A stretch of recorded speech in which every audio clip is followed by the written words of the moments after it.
Hey y'all, and welcome back to another video of Lazy Man Reviews. So in this video, I will be reviewing limited time cereal that's available in most grocery stores, I would imagine, across the US. But before I get into that, I wanted to give you guys kind of an update as to what's going on in my life and why the videos are far more sporadic than what they normally are. So I started this video service, I want to say 2020 maybe.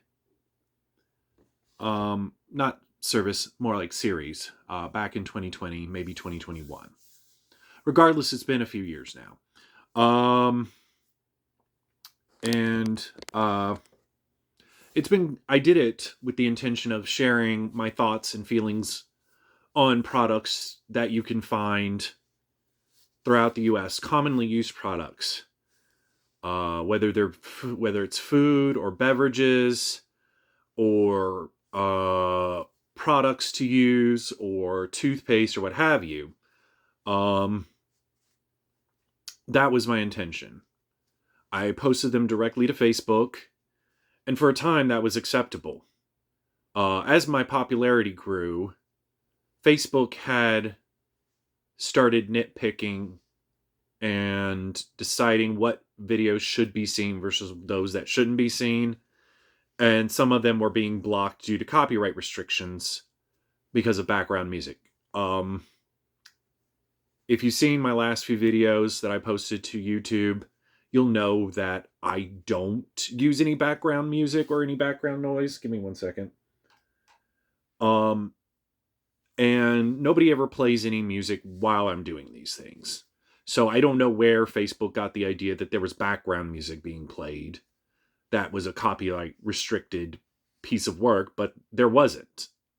Not to my knowledge, not to my viewers' knowledge. And so I abandoned the Facebook page, struggled with it for a bit, and then finally ended up on YouTube because, at least with YouTube, when they copyright strike you,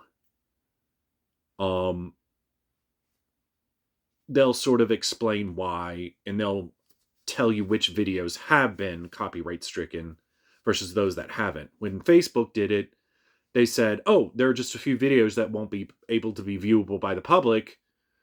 And there we are then. So I'm like, how can I appeal this? How can I fight this if I don't know which videos have been copywritten, have copyright strikes against them? So went over to YouTube, and things have been a little bit better since. My videos are found more easily by people, and stuff like that. So recently, in the past several months, two things have occurred. First of all, I haven't found any real products worth reviewing. The products that I had been finding were things that were contextually hard to find, like Spirit of Halloween merchandise, which can only be found during Halloween. And even then, it's the year that you make the upload. It may not be there next year, is what I'm trying to say. And stuff like that. So the other reason I haven't been making videos a lot lately, aside from not finding any real products to review for you guys, or anything worth reviewing, I should say, rather, is because I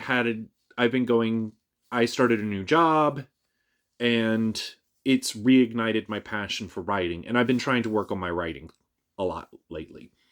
One of the projects I'm currently working on is a expansion for an existing pen and paper RPG. Not a video game, but a pen and paper RPG. A pen and paper RPG is like Dungeons and Dragons, where you get people together, you write it down. Anyway, I'm not going to bore you with the details.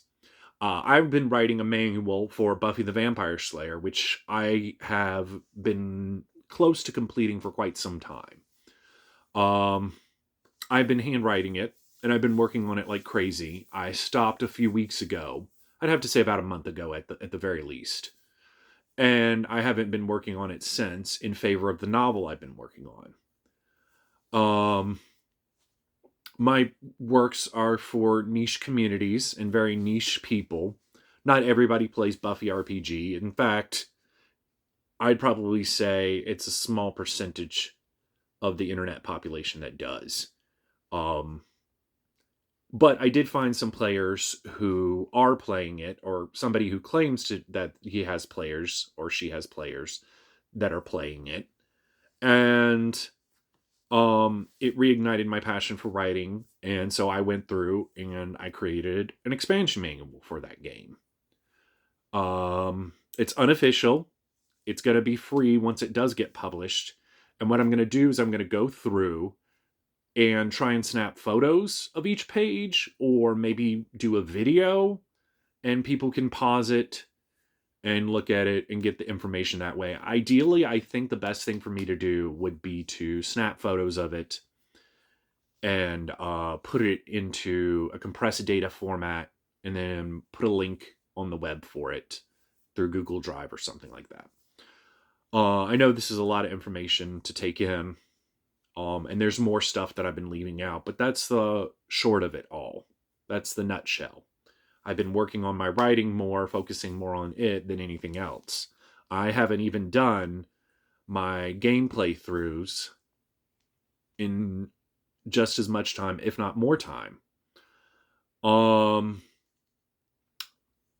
So that's the other thing, is that my passion for writing had been reignited, and it's motivating me to finish writing the novel and the game manual. The novel sits at just under 40,000 words, and I'm hoping it'll reach to 60,000 words or 70,000 words before it does get finished.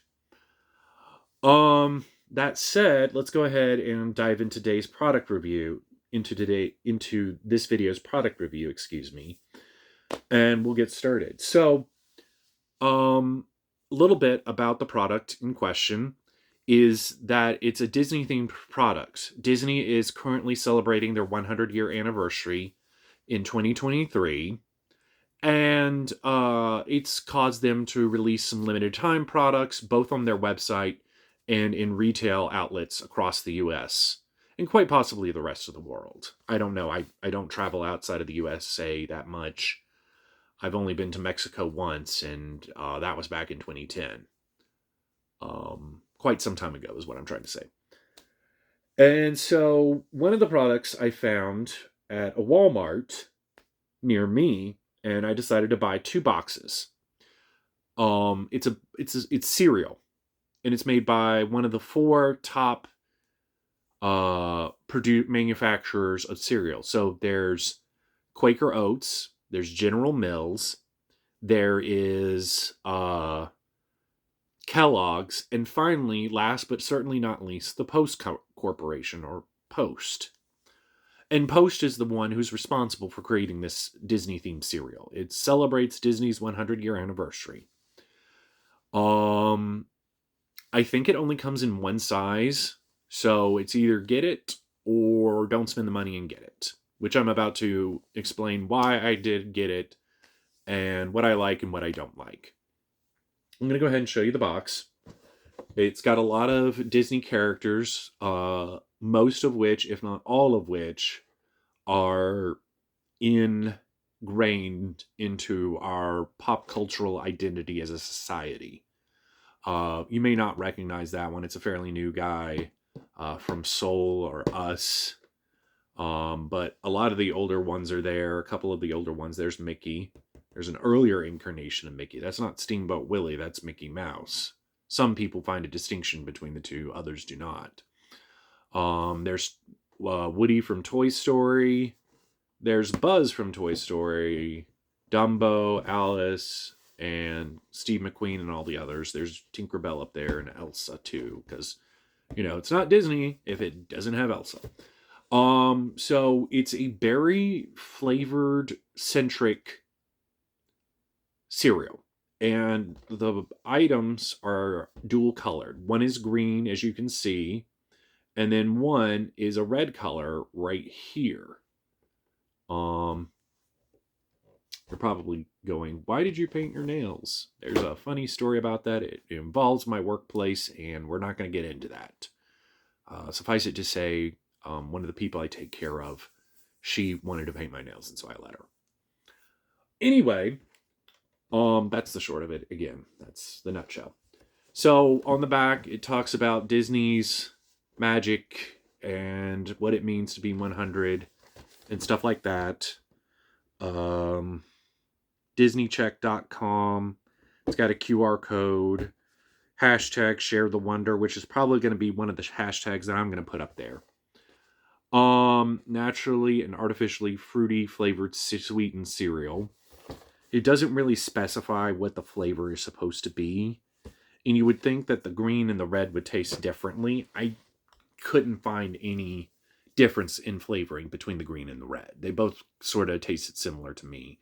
But yeah, it does have a fruity flavoring to it, like Trix cereal or Fruit Loops would from the Kellogg's company, and I think the General Mills Corporation, if I'm not mistaken. Kellogg's does Fruit Loops, and I think General Mills does Trix, but I could be wrong on that. So anyway, bought the cereal, bought 2 boxes, one to collect and then one to eat.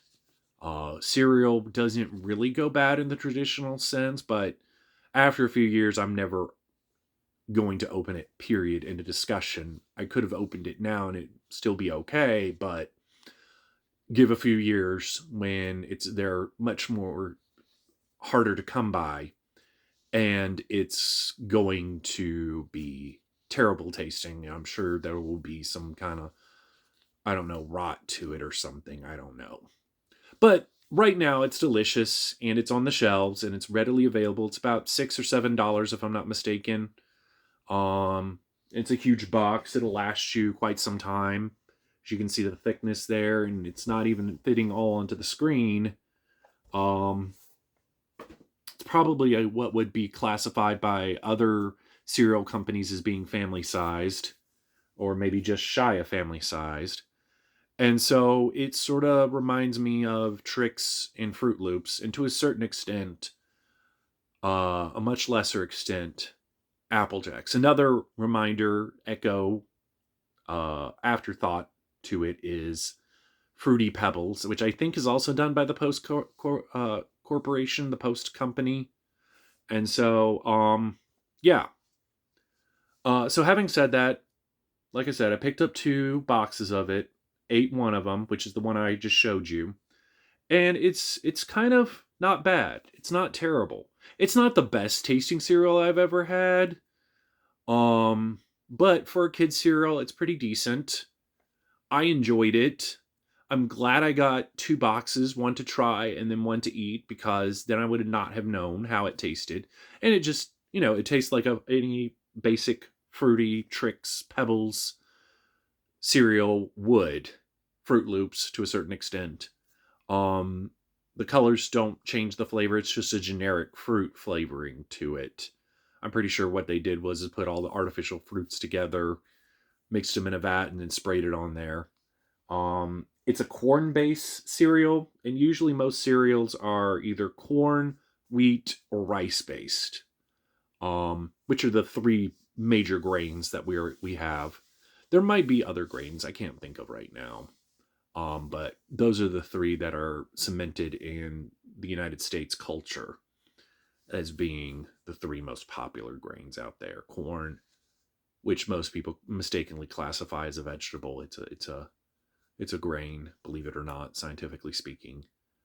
Wheat, and of course, rice, and their derivatives. I think sugar might arguably be considered a grain. I'm not sure.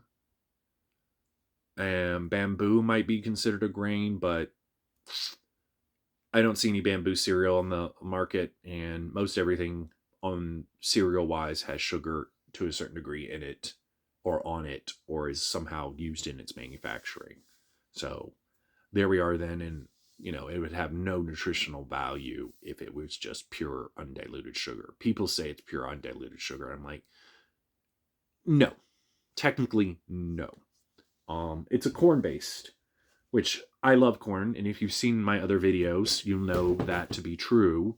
I think I've mentioned it in one or two of my other cereals in the videos, excuse me, not cereals, videos in the past. And so, yeah, ate it. Would I get it again if I wanted something different enough? Occasionally I get burned out on my go-tos, which is shredded wheat, frosted Rice Krispies, or Frosted Krispies as it's called on the box, and Apple Jacks. So if I wanted something new and different, those are usually my big three, my go-tos. Then I would switch over to this, and I might get another box or two before the end of 2023. But I imagine the further you get away from 2023, the much more difficult they are going to be to find them. And yeah, so just go ahead and get them now, stockpile a few, sell them on the eBay, make a fortune, I guess. You know how it goes. So yeah, I probably would get it again, and I might in a month or two.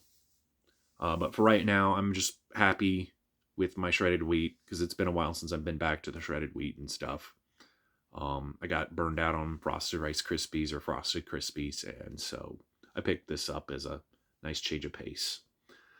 So anyway, there is the review. I know this is quite a lengthy video, but I wanted to give you guys some updates, background information, and some contextual information for the product.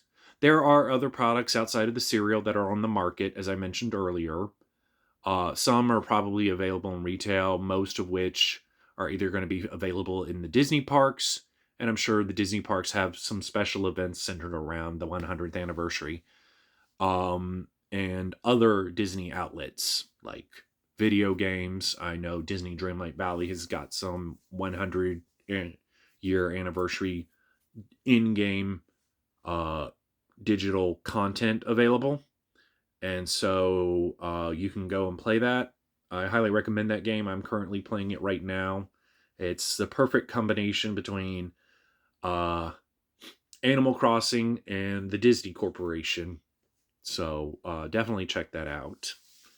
It's not often that I try to talk about video games because I know a vast majority of the people are interested in other products outside of video games. So yeah, if you have any questions or comments, go ahead and put that in the comment section below. I'll try to answer whatever questions I can, as long as they're not outrageous or outlandish. Something related to the video, or maybe make a product request. And I will see you guys again in the future. Thank you so much for watching. Hit like, hit subscribe if you want to, and follow for more updates. And I'll try to be more regular in my updates. I got a few products in queue that I can review, that I plan on cooking or trying out, and I'll let you know my thoughts on those. It's not all going to be Disney. I got other stuff outside of Disney. And so, yeah, thanks for watching, and I'll see you in the next one. Bye.